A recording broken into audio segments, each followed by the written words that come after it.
प्रदोष स्तोत्राष्टकम्। सत्यं ब्रवीमि परलोकहितं ब्रवीम, सारं ब्रवीम्युपनिषदृदयं ब्रवीमि। संसारमुल्बणं सारमवाप्यजन्तो, सारोऽयमेश्वरपदाम्बुरुहस्य सेवा। ये नार्ययन्ति गिरिशं समये प्रदोषे, ये नाचितं शिवमपि प्रणवन्ति चान्ये। एतत् कथाश्रुतिपुटैर्न पिबन्ति मूढास्ते, जन्म जन्मसु भवन्ति नरा दरिद्राः। ये वै प्रदोषसमये परमेश्वरस्य, कुर्वन्त्यनन्यमनसा घृसरोजपूजां। नित्यं प्रविद्धि धनधान्यकलत्रपुत्र, सौभाग्यसम्पदधिकास्तवैहैक्वलोके।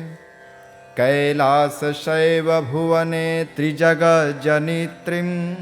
गौरीं निवेश्य कनकाचितरत्नपीठे। नित्यं विधातुमभिवाञ्छति शूलपाणौ, देवः प्रदोषसमये नु भजन्ति सर्वे। वाग्देवी घृतवल्लकी सत्मखो, वेणुं ददत्पद्मजास्तां। लोकेन्द्रीकरो रमा भगवती, गेयप्रयोगान्विता। विष्णुसान्द्रमृदण्डवादनपयोर्देवाः समस्तास्थिता, सेवन्ते तमनु प्रदोषसमये देवं मृणानिपातम्। गन्धर्वयक्षपतगोरगसिद्धसाध्व, विद्याधरां रवराप्सरसाङ्गणश्च। येऽन्ये त्रिलोकनिकलयः सहभूतवर्गाः, प्राप्ते प्रदोषसमये हरपार्श्वसंस्थः। अतः प्रदोषे शिव एक एव, पूज्योऽथ नान्ये हरिपद्मजाद्यः। तस्मिन् महेशे विधिने जमाने, सर्वे प्रसीदन्ति सुराधिनाथः। एष ते तनयः पूर्वा, जन्मनि ब्रह्मणोत्तमः। प्रतिग्रहर्वयोनिन्ये, न दानाद्यः सुकर्मभिः। अतो दारिद्र्यमापन्नः, पुत्रस्ते द्विजभामिनी। तद्दोषपरिहारार्थं, शरणं यातु शङ्करम्। सत्यं ब्रवीमि परलोकहितं ब्रवीम, सारं ब्रवीम्युपनिषदृदयं ब्रवीमि। संसारमुल्बणं सारमवाप्यजन्तो, सारोऽयमेश्वरपदाम्बुरुहस्य सेवा। ये नार्ययन्ति गिरिशं समये प्रदोषे, ये नाचितं शिवमपि प्रणवन्ति चान्ये। एतत् कथाश्रुतिपुटैर्न पिबन्ति मूढास्ते, जन्म जन्मसु भवन्ति नरा दरिद्राः। ये वै प्रदोषसमये परमेश्वरस्य, कुर्वन्त्यनन्यमनसा घृसरोजपूजां। नित्यं प्रविद्धि धनधान्यकलत्रपुत्र, सौभाग्यसम्पदधिकास्तवैहैक्वलोके। कैलासशैवभुवने त्रिजगज्जनित्रीं, गौरीं निवेश्य कनकाचितरत्नपीठे। नित्यं विधातुमभिवाञ्छति शूलपाणौ, देवः प्रदोषसमये नु भजन्ति सर्वे। वाग्देवी घृतवल्लकी सत्मखो, वेणुं ददत्पद्मजास्तां। लोकेन्द्रीकरो रमा भगवती गेयप्रयोगान्विता विष्णुसान्द्रमृदण्डवादनपयोर्देवाः समन्ता स्थिता सेवन्ते तमनुप्रदोषसमये देवं मृणानिपातम् गन्धर्वयक्षपतगोरगसिद्धसाध्वा विद्याधरां रवराप्सरसाङ्गळश्च येऽन्ये त्रिलोकनिकलयः सहभूतवर्गाः प्राप्ते प्रदोषसमये हरपार्श्वसंस्थः अतः प्रदोषे शिव एक एव पूज्योऽथ नान्ये हरिपद्मजाद्यः तस्मिन् महेशे विधिने ज्यमाने सर्वे प्रसीदन्ति सुराधिनाथः एष ते तनयः पूर्वा जन्मनि ब्रह्मणोत्तमः प्रतिग्रहर्वयोनिन्ये न दानाद्यः सुकर्मभिः अतो दारिद्र्यमापन्नः पुत्रस्ते द्विजभामिनी तद्दोषपरिहारार्थं शरणं यातु शङ्करम् सत्यं ब्रवीमि परलोकहितं ब्रवीम सारं ब्रवीम्युपनिषदृदयं ब्रवीमि संसारमुल्बणं सारमवाप्यजन्तो सारोऽयमेश्वरपदाम्बुरुहस्य सेवा ये नार्ययन्ति गिरिशं समये प्रदोषे ये नाचितं शिवमपि प्रणवन्ति चान्ये एतत् कथाश्रुतिपुटैर्न पिबन्ति मूढास्ते जन्म जन्मसु भवन्ति नरा दरिद्राः ये वै प्रदोषसमये परमेश्वरस्य कुर्वन्त्यनन्यमनसा घ्रिसरोजपूजां नित्यं प्रविद्धि धनधान्यकलत्रपुत्र सौभाग्यसम्पदधिकास्तवैहैक्वलोके कैलासशैवभुवने त्रिजगज्जनित्रीं गौरीं निवेश्य कनकाचितरत्नपीठे नित्यं विधातुमभिवाञ्छति शूलपाणौ देवाः प्रदोषसमये नुभजन्ति सर्वे वाग्देवी घृतवल्लकी सत्मखो वेणुं ददत्पद्मजास्तां लोकेन्द्रीकरो रमा भगवती गेयप्रयोगान्विता विष्णुसान्द्रमृदण्डवादनपयोर्देवाः समन्ता स्थिता सेवन्ते तमनुप्रदोषसमये देवं मृणानिपातम् गन्धर्वयक्षपतगोरगसिद्धसाध्वा विद्याधरां रवराप्सरसाङ्गळश्च येऽन्ये त्रिलोकनिकलयः सहभूतवर्गाः प्राप्ते प्रदोषसमये हरपार्श्वसंस्थः अतः प्रदोषे शिव एक एव पूज्योऽथ नान्ये हरिपद्मजाद्यः तस्मिन् महेशे विधिने ज्यमाने सर्वे प्रसीदन्ति सुराधिनाथः एष ते तनयः पूर्वा जन्मनि ब्रह्मणोत्तमः प्रतिग्रहर्वयोनिन्ये न दानाद्यः सुकर्मभिः अतो दारिद्र्यमापन्नः पुत्रस्ते द्विजभामिनी तद्दोषपरिहारार्थं शरणं यातु शङ्करम् सत्यं ब्रवीमि परलोकहितं ब्रवीम सारं ब्रवीम्युपनिषदृदयं ब्रवीमि संसारमुल्बणं सारमवाप्यजन्तो सारोऽयमेश्वरपदाम्बुरुहस्य सेवा ये नार्ययन्ति गिरिशं समये प्रदोषे ये नाचितं शिवमपि प्रणमन्ति चान्ये एतत् कथाश्रुतिपुटैर्न पिबन्ति मूढास्ते जन्म जन्मसु भवन्ति नरा दरिद्राः ये वै प्रदोषसमये परमेश्वरस्य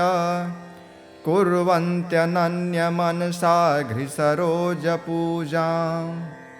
नित्यं प्रविद्धि धनधान्यकलत्रपुत्र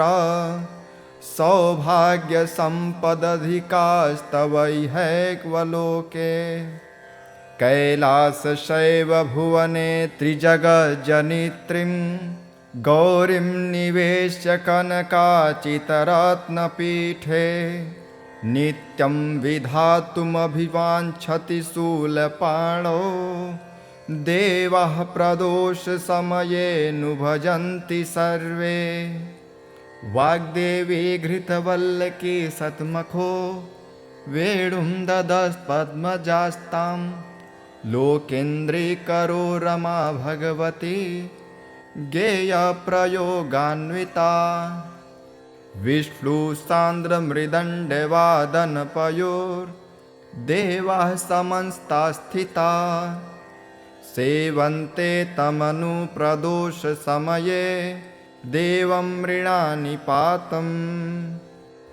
गन्धर्वयक्षपतगोरगसिद्धसाध्व विद्याधरां रवराप्सरसाङ्गणश्च येऽन्ये त्रिलोकनिकलयः सहभूतवर्गाः प्राप्ते प्रदोषसमये हरपार्श्वसंस्थः अतः प्रदोषे शिव एक एव पूज्योऽथ नान्ये हरिपद्मजाद्यः तस्मिन् महेशे विधिने जमाने सर्वे प्रसीदन्ति सुराधिनाथः एष ते तनयः पूर्वा जन्मनि ब्रह्मणोत्तमः प्रतिग्रहर्वयो निन्ये न दानाद्यः सुकर्मभिः अतो दारिद्र्यमापन्नः पुत्रस्ते द्विजभामिनी तद्दोषपरिहारार्थं शरणं यातु शङ्करम् सत्यं ब्रवीमि परलोकहितं ब्रवीम सारं ब्रवीम्युपनिषदृदयं ब्रवीमि संसारमुल्बणं सारमवाप्यजन्तो सारोऽयमेश्वरपदाम्बुरुहस्य सेवा ये नार्ययन्ति गिरिशं समये प्रदोषे ये नाचितं शिवमपि प्रणमन्ति चान्ये एतत् कथाश्रुतिपुटैर्न पिबन्ति मूढास्ते जन्म जन्मसु भवन्ति नरा दरिद्राः ये वै प्रदोषसमये परमेश्वरस्य कुर्वन्त्यनन्यमनसा घ्रिसरोजपूजां नित्यं प्रविद्धि धनधान्यकलत्रपुत्र सौभाग्यसम्पदधिकास्तवैहैक्वलोके कैलासशैवभुवने त्रिजगज्जनित्रीं गौरीं निवेश्य कनकाचितरत्नपीठे नित्यं विधातुमभिवाञ्छति शूलपाणौ देवाः प्रदोषसमये नु भजन्ति सर्वे वाग्देवी घृतवल्लकी सत्मखो वेणुं ददत्पद्मजास्तां लोकेन्द्रीकरो रमा भगवती गेयप्रयोगान्विता विष्णुसान्द्रमृदण्डवादनपयोर्देवाः समन्ताः स्थिता सेवन्ते तमनुप्रदोषसमये देवं मृणानि पातम्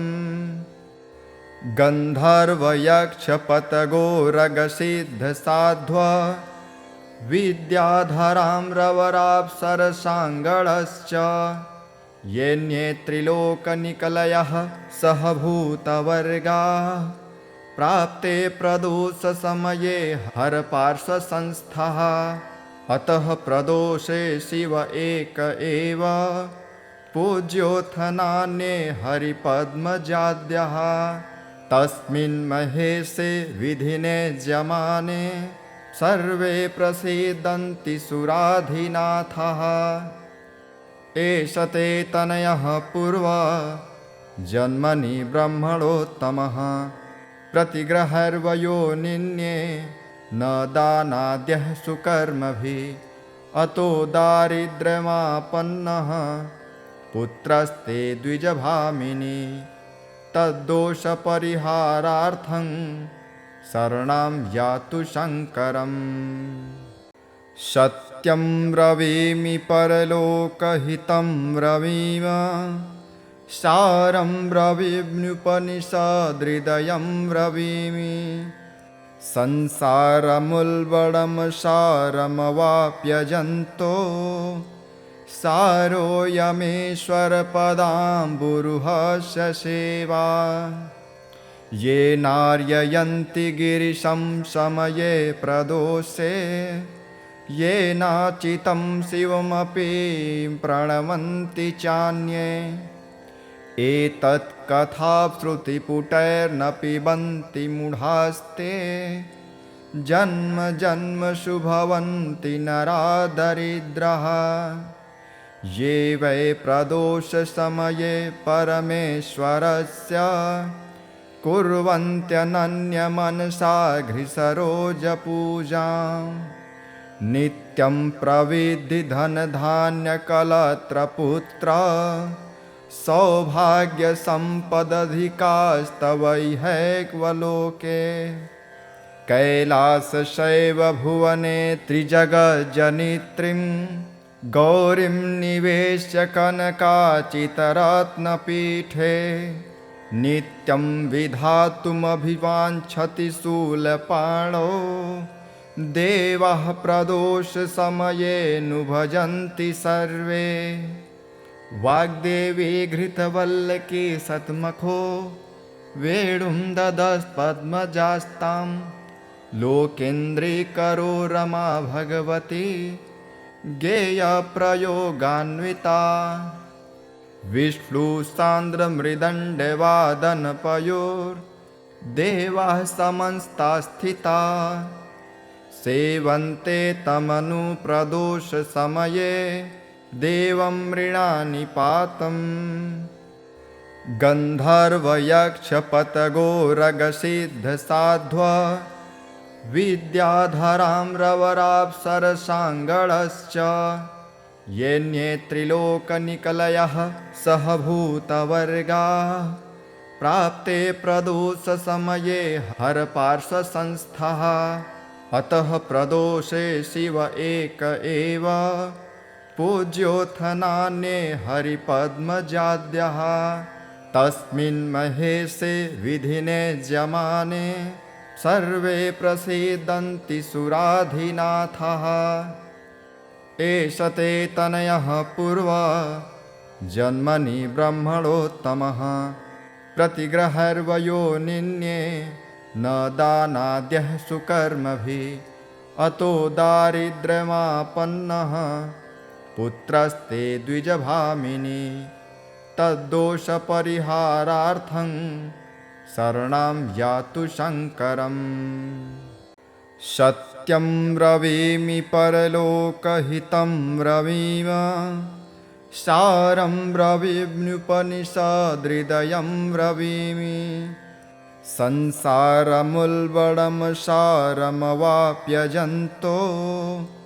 सारोऽयमेश्वरपदाम्बुरुहस्य सेवा ये नार्ययन्ति गिरिशं समये प्रदोषे ये नाचितं शिवमपि प्रणमन्ति चान्ये एतत् तत्कथाश्रुतिपुटैर्न पिबन्ति मूढास्ते जन्म जन्मसु भवन्ति नरा दरिद्राः ये वै प्रदोषसमये परमेश्वरस्य कुर्वन्त्यनन्यमनसा घ्रिसरोजपूजां नित्यं प्रविद्धि धनधान्यकलत्रपुत्र सौभाग्यसम्पदधिकास्तवैहैक्वलोके कैलासशैवभुवने त्रिजगज्जनित्रीं गौरीं निवेश्य कनकाचितरत्नपीठे नित्यं विधातुमभिवाञ्छति शूलपाणौ देवाः प्रदोषसमये भजन्ति सर्वे वाग्देवी घृतवल्लकी सत्मखो वेणुं ददत्पद्मजास्तां लोकेन्द्रीकरो रमा भगवती गेयप्रयोगान्विता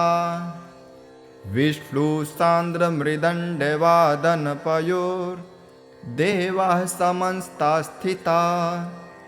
सेवन्ते तमनुप्रदोषसमये देवं मृणानिपातम् गन्धर्वयक्षपतगोरगसिद्धसाध्वा विद्याधरां रवराप्सरसाङ्गळश्च येऽन्ये त्रिलोकनिकलयः सहभूतवर्गाः प्राप्ते प्रदोषसमये हरपार्श्वसंस्थः अतः प्रदोषे शिव एक एव पूज्योऽथ नान्ये हरिपद्मजाद्यः तस्मिन् महेशे विधिने ज्यमाने सर्वे प्रसीदन्ति सुराधिनाथः एष ते तनयः पूर्वा जन्मनि ब्रह्मणोत्तमः प्रतिग्रहर्वयोनिन्ये न दानाद्यः सुकर्मभिः अतो दारिद्र्यमापन्नः पुत्रस्ते द्विजभामिनी तद्दोषपरिहारार्थं शरणं यातु शङ्करम् सत्यं ब्रवीमि परलोकहितं ब्रवीम सारं ब्रवीम्युपनिषदृदयं ब्रवीमि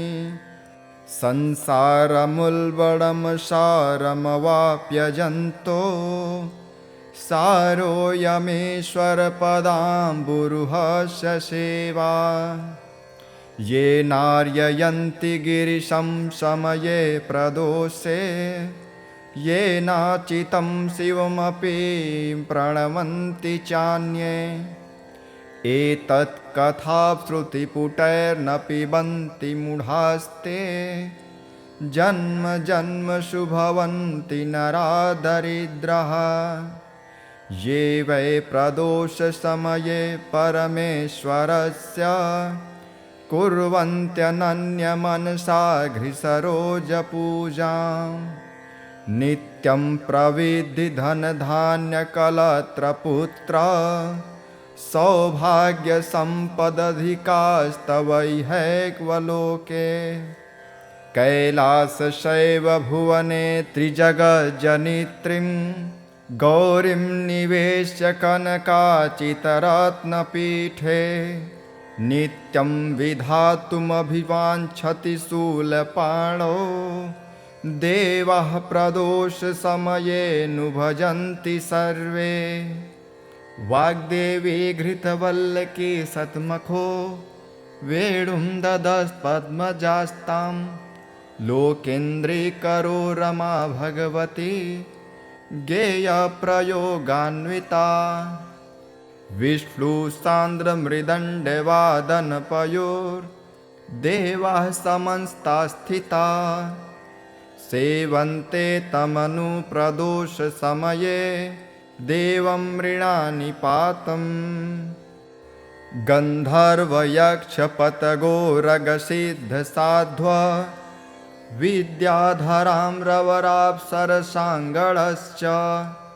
येऽन्ये त्रिलोकनिकलयः सहभूतवर्गाः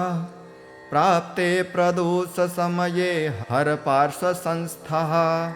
अतः प्रदोषे शिव एक एव पूज्योऽथ नान्ये हरिपद्मजाद्यः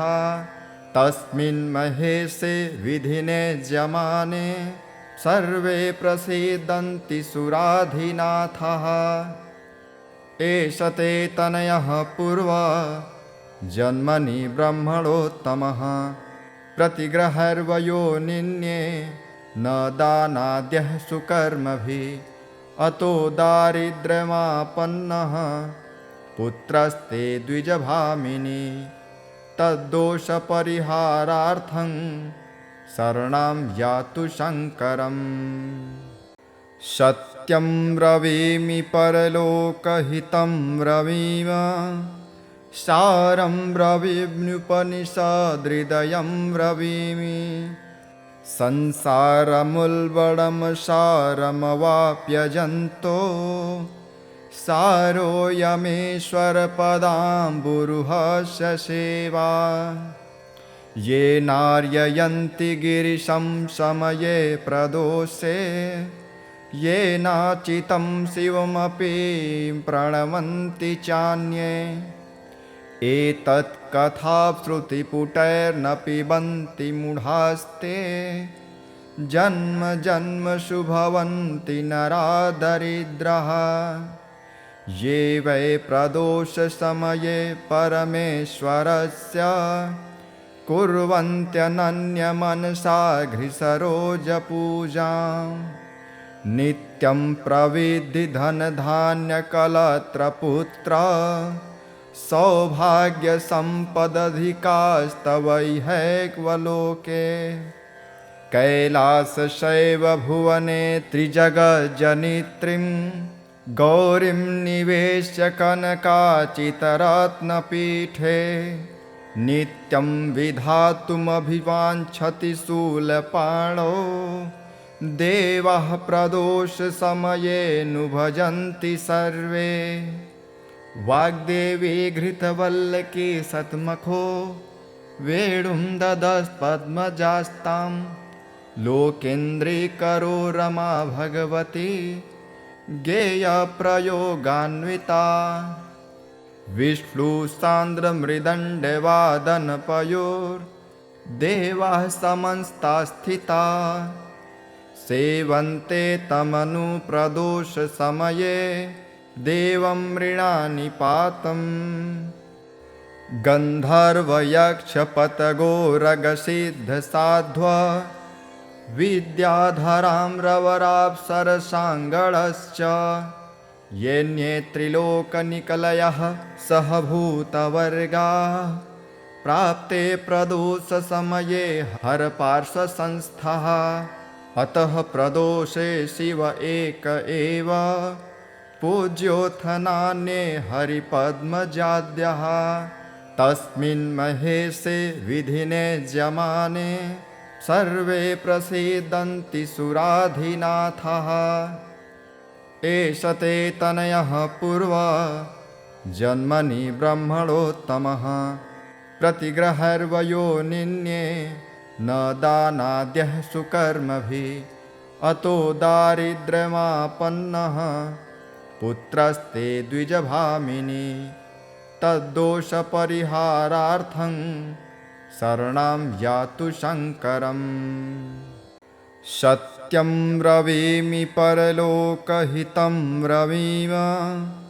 सारं ब्रवीम्युपनिषदृदयं ब्रवीमि संसारमुल्बणं सारमवाप्यजन्तो सारोऽयमेश्वरपदाम्बुरुहस्य सेवा ये नार्ययन्ति गिरिशं समये प्रदोषे ये नाचितं शिवमपि प्रणमन्ति चान्ये एतत् कथाश्रुतिपुटैर्न पिबन्ति मूढास्ते जन्म जन्मसु भवन्ति नरा दरिद्राः ये वै प्रदोषसमये परमेश्वरस्य कुर्वन्त्यनन्यमनसा घ्रिसरोजपूजां नित्यं प्रविद्धि धनधान्यकलत्रपुत्र सौभाग्यसम्पदधिकास्तवैहैक्वलोके कैलासशैवभुवने त्रिजगज्जनित्रीं गौरीं निवेश्य कनकाचितरत्नपीठे नित्यं विधातुमभिवाञ्छति शूलपाणौ देवाः प्रदोषसमये भजन्ति सर्वे वाग्देवी घृतवल्लकी सत्मखो वेणुं ददत्पद्मजास्तां लोकेन्द्रीकरो रमा भगवती गेयप्रयोगान्विता विष्णुसान्द्रमृदण्डवादनपयोर्देवाः समन्ताः स्थिताः सेवन्ते तमनुप्रदोषसमये देवं मृणानिपातम् गन्धर्वयक्षपतगोरगसिद्धसाध्व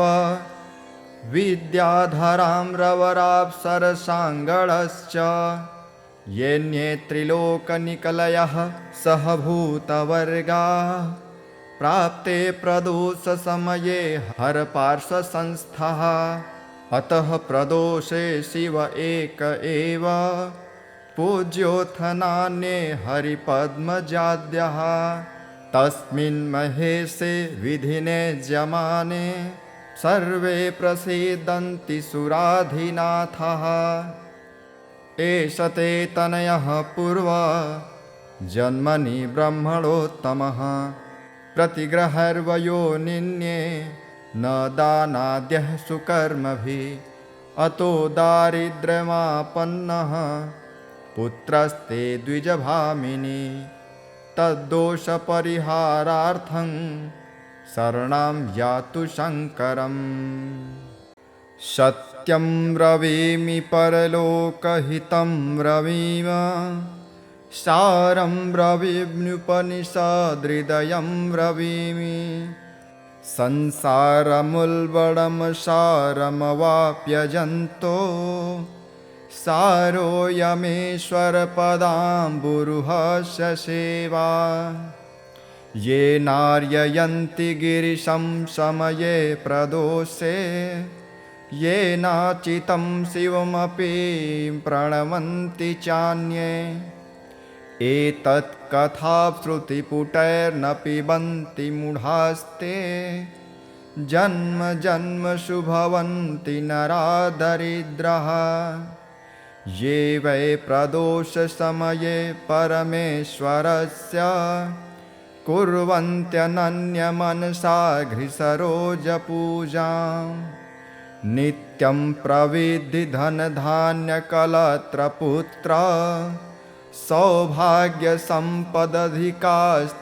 सौभाग्यसम्पदधिकास्तवैहैक्वलोके कैलासशैवभुवने त्रिजगज्जनित्रीं गौरीं निवेश्य कनकाचितरत्नपीठे नित्यं विधातुमभिवाञ्छति शूलपाणौ देवाः प्रदोषसमये भजन्ति सर्वे वाग्देवी घृतवल्लकी सत्मखो वेणुं ददत्पद्मजास्तां लोकेन्द्रीकरो रमा भगवती गेयप्रयोगान्विता विष्णुसान्द्रमृदण्डवादनपयोर्देवाः समन्ताः स्थिताः सेवन्ते तमनुप्रदोषसमये देवं मृणानिपातम् गन्धर्वयक्षपतगोरगसिद्धसाध्व विद्याधरां रवराप्सरसाङ्गणश्च येऽन्ये त्रिलोकनिकलयः सहभूतवर्गाः प्राप्ते प्रदोषसमये हरपार्श्वसंस्थः अतः प्रदोषे शिव एक एव पूज्योऽथ नान्ये हरिपद्मजाद्यः तस्मिन् महेशे विधिने ज्यमाने सर्वे प्रसीदन्ति सुराधिनाथः एष ते तनयः पूर्वा जन्मनि ब्रह्मणोत्तमः प्रतिग्रहर्वयोनिन्ये न दानाद्यः सुकर्मभिः अतो दारिद्र्यमापन्नः पुत्रस्ते द्विजभामिनी तद्दोषपरिहारार्थं शरणं यातु शङ्करम् इति श्रीस्कन्धपुराणान्तर्गत प्रदोषस्तोत्राष्टकं सम्पूर्णम्।